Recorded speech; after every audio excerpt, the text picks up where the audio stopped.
Sige. O bakit si Duterte ang boboto mo? Janet. Yeah, saglit lang. Actually, today is my birthday. So, supposed to be hindi ako mag-organize ng birthday party.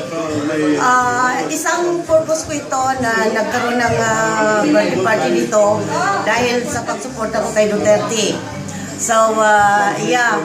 Duterte tayo. Naniniwala ako na pag si Duterte ang bubutuhin natin, alam ko ang Pilipinas muling babangon at uunlad.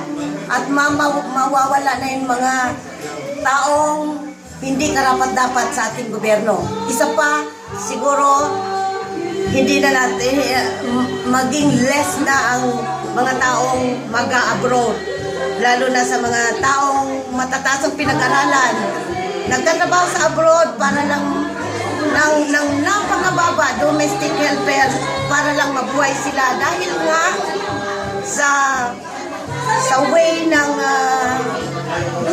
government, old government, na parang inabando nila ang ating mga kababayan. So, I hope, Papa Duterte, I know and we pray and I believe that you are going to win with the help of all kababayan inside Philippines and all over Europe, international, hopefully, and God bless you. Amen. Duterte. Duterte. Duterte.